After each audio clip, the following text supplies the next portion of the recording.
Continuando con el material, pues vamos a ver cómo se ponen comentarios en la hoja de estilos. Bueno, eh, aquí se quejan del rojo, entonces dice que le van a poner, se lo van a cambiar a un color gris. Y lo que tenemos enseguida de la propiedad que se está, bueno, que se le está aquí indicando, eh, es un comentario. Entonces, este estilo de comentario, pues bueno, ya lo hemos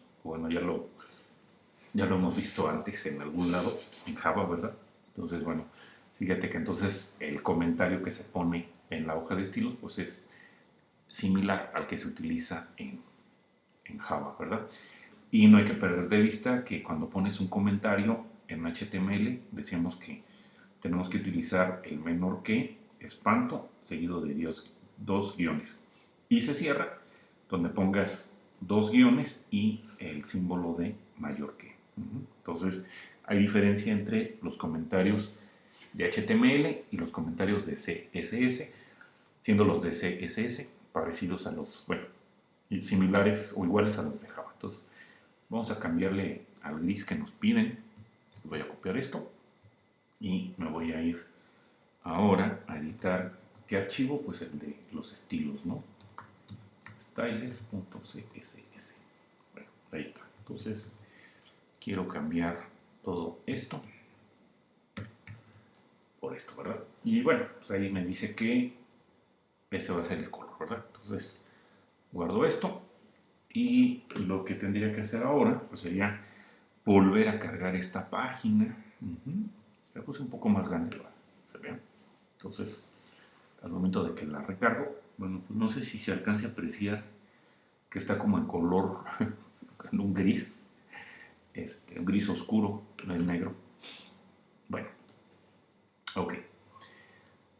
¿Cómo podemos en un momento dado poner más de una propiedad cuando estamos trabajando con algún selector?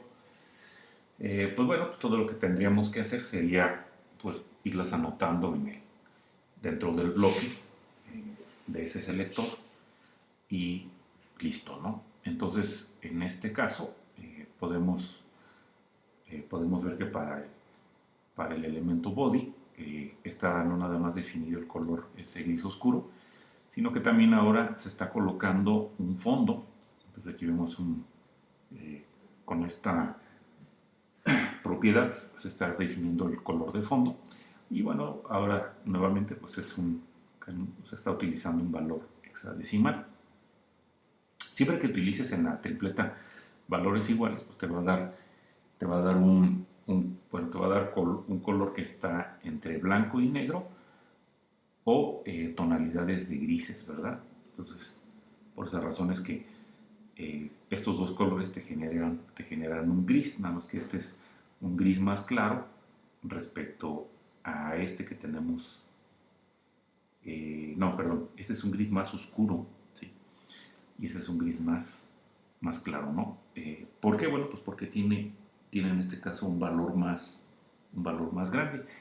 Digamos que si quisiera yo poner el color negro, pues entonces pondría 6 ceros. Si quisiera poner el color blanco, pues pondría en este caso 6 Fs. Bueno, entonces vamos a agregar este color, este gris claro, y eso también iría en donde, en el archivo styles.css. Entonces voy a agregarlo aquí y ya está. Y ahora voy a guardar y voy a recargar esta página. Entonces, bueno, no sé si se alcanzó a notar que hubo una pequeña variación en el fondo del color de la página. Bueno, entonces con esta propiedad background color, pues ustedes estarían definiendo el color de fondo para cualquier elemento que se le haya indicado. En este caso, bueno, se le dijo que para el body. Y no hay que perder de vista que cada una de estas propiedades deben de estar terminadas con un punto y coma. Se parece ahí la sintaxis otra vez a Java, ¿no? Bueno.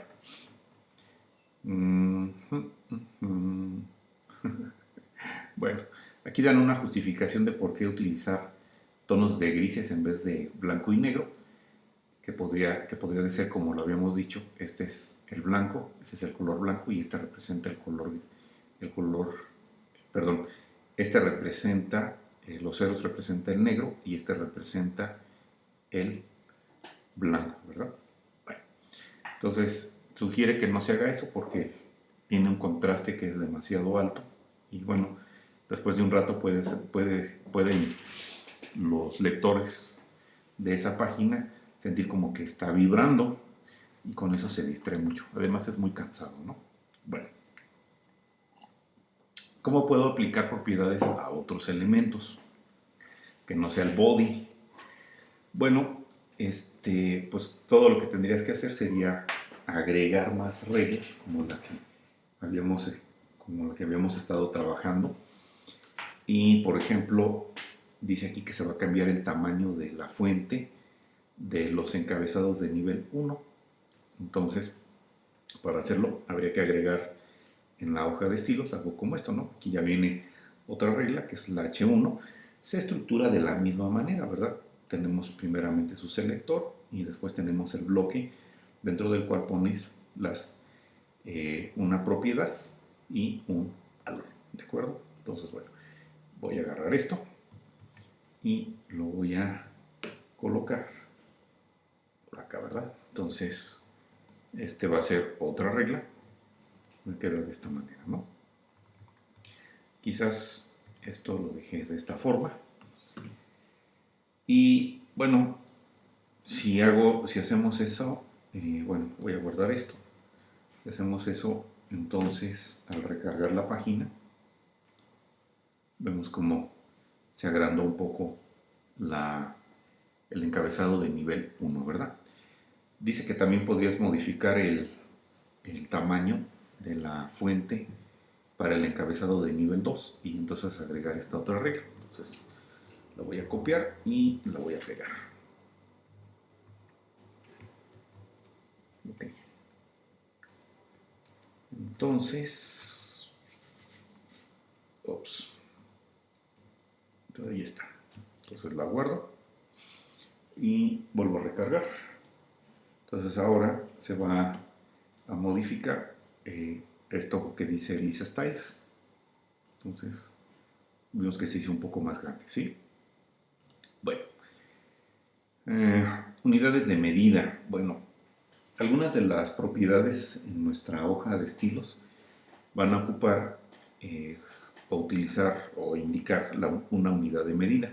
Hay varias unidades. Aquí puedes en un momento dado en este enlace hacer la consulta correspondiente, pero con las que se trabaja más habitualmente, bueno, es PX, que indica píxeles, que es como la que se estuvo utilizando, por ejemplo, acá. Se estuvo indicando, bueno, para cambiar el tamaño de la fuente, pues la propiedad font size, fíjate que lleva un guión, ¿verdad? 2 puntos y luego viene un valor y luego viene enseguida del valor, sin espacios, viene lo que es la unidad, que en este caso son píxeles, ¿no? Y también está la otra unidad EM o M, yo creo que sería M. Y en el caso de esta otra unidad, bueno, está referida pues al tamaño de la letra M, dependiendo, bueno, y que depende del tipo de fuente que se esté usando en ese momento para mostrar el documento. Entonces, bueno, pues aquí hay un comparativo, ¿no? Entre, si por ejemplo se utiliza como tamaño base 12 píxeles, entonces estos serían los diferentes tamaños que tendrían las fuentes al momento de utilizar una medida de M. Entonces, como puedes ver, pues es esta unidad M, pues es una unidad relativa que depende del tamaño de la fuente base. Ujú. Entonces, si se utiliza una fuente base grande como de 20 píxeles y después se utilizan diferentes valores para diferentes valores utilizando la unidad EM, pues nos daría resultado distinto a utilizar una base diferente, ¿verdad? Bueno, entonces, bueno, la unidad M pues es útil cuando requieres definir tamaños relativos respecto a alguna fuente base. Y bueno, ahí lo vimos en la figura, ¿verdad?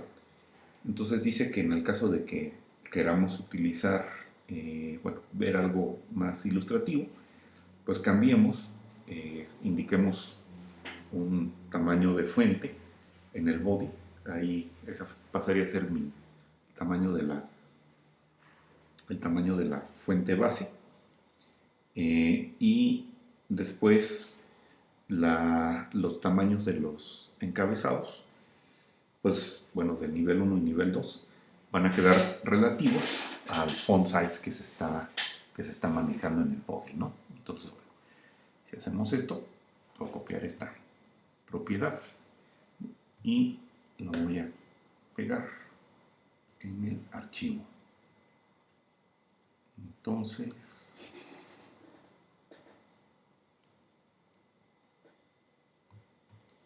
lo voy a pegar aquí.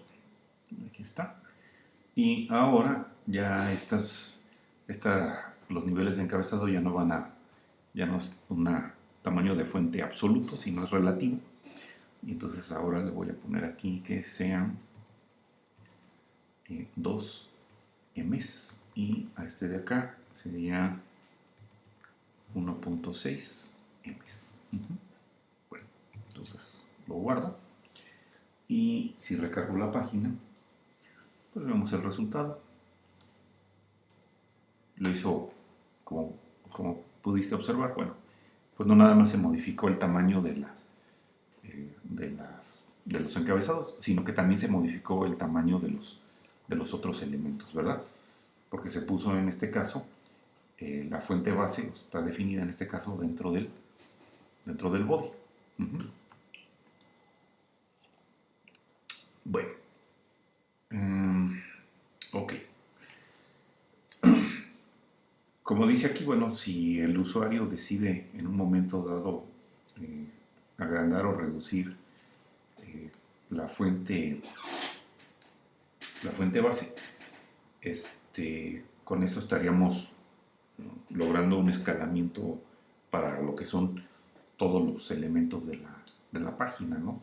Entonces, pues eso es bastante útil porque, digo, quiero una fuente más pequeña, pues entonces basta con que le modifique aquí en el font size, por ejemplo a 14, y automáticamente al modificar la fuente base, pues va a ajustar los tamaños de los otros elementos, por ejemplo en este caso del encabezado 1 y el encabezado 2, porque el font size está dependiendo de la fuente base que se está definiendo aquí en el body, ¿no? Entonces, si lo recargo, puedo ver el resultado. ¿Sí? Bueno, lo voy a dejar como estaba, tamaño 18, y continuamos.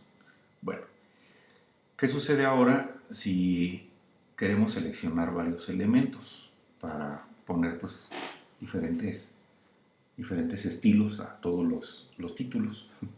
Bueno, lo que nos gustaría sería evitar, por ejemplo, redundancia, porque de otra manera, si tenemos varias cosas repetidas, pues darle mantenimiento pues, va a ser un poco latoso. Entonces, por ejemplo, en esta situación tenemos que a tres, bueno, a los encabezados de nivel 1 al 3, podemos observar que se está modificando o se está indicando la misma propiedad. Bueno, en este caso es para seleccionar el tipo de fuente. Entonces, observa que pues en los tres casos se está indicando que haga lo mismo, ¿no? Entonces, bueno, una forma que tiene CSS para simplificar esto, pues es que se pueda utilizar una regla para varios elementos, separando a estos elementos o a estos selectores pues con comas, ¿no? Entonces, en la hoja de estilos vamos a agregar algo como lo siguiente. Entonces, aquí vemos que para los 6 niveles de encabezado que están disponibles para una página HTML, se está utilizando este tipo de fuente, ya sea Helvética, ya sea Arial o ya sea sans serif. Aquí, como está anotado en esta lista, bueno, se estaría primeramente, si está disponible para ese navegador que se está usando la fuente helvética, esa se usaría. Si falla, si no está disponible, entonces se buscaría utilizar Arial y en caso de que no estuviera, bueno, finalmente sería esta. Y esta sí debería de estar disponible. Bueno, entonces voy a copiar esto y lo voy a pegar. Entonces, fíjate que estas reglas pues no se pueden anidar, ¿verdad? Cada regla debe estar por separado. Entonces, bueno, aquí está. Y, ok. Y entonces ahora voy a guardar. Voy a recargar nuevamente la página. Entonces, bueno, la letra helvética es una letra que no tiene colita, como por ejemplo estas letras que tengo aquí en el párrafo, pues sí tienen como una colita, ¿no? Al final o al inicio, bueno, en los extremos. En cambio la otra, pues no tiene esas colitas, ¿no? Entonces, bueno, se le indicó que se aplicara helvética a todos los encabezados, ¿verdad? Mediante esta regla. Bueno. Y bueno, pues entonces, de esta manera, si se quisiera, por ejemplo, utilizar algún otro tipo de fuente, pues bastaría nada más con ir a modificar una sola regla y por lo tanto entonces trabajar o hacer los ajustes pues es más sencillo. Bueno, para la parte de la definición de fuentes, bueno, eso se hace utilizando esta propiedad, font family, y con eso, bueno, ya decíamos que se estaría definiendo el tipo de letra para el elemento que se le haya indicado en el selector. Y bueno, se pueden poner varios valores porque pues no todos los usuarios van a tener instaladas las mismas fuentes. Entonces, de acuerdo a lo que dijimos, el navegador estaría intentando primeramente poner la primera que se indicó, en este caso helvética, y en caso de que falle, pues entonces estaría utilizando Arial. Bueno, creo que no está utilizando Arial. Sí, Arial. Y finalmente, si no, pues entonces se utiliza la fuente sans serif. Bueno, si como dice aquí, se confía uno en las fuentes que tenga el usuario, pues eso va a limitar bastante lo que es el diseño de la página. Y por lo tanto, déjenme dejar esto como lo tenía, algo así.